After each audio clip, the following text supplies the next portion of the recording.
How to send gallery photo as snap without media upload and iPhone.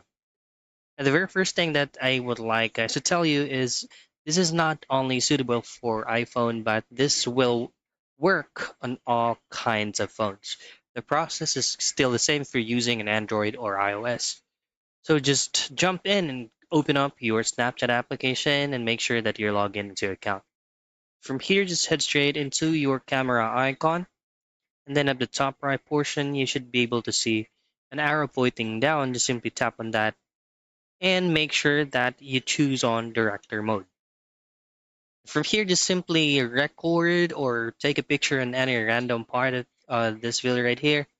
And then once you successfully did that, just simply tap on this gallery icon or gallery photo that has plus sign for you to be able to import photos directly from your media or gallery files. So I'll just choose on any random photos right here and choose on check mark. And then from here, go back to the very first file that we just recorded randomly and just have to delete that.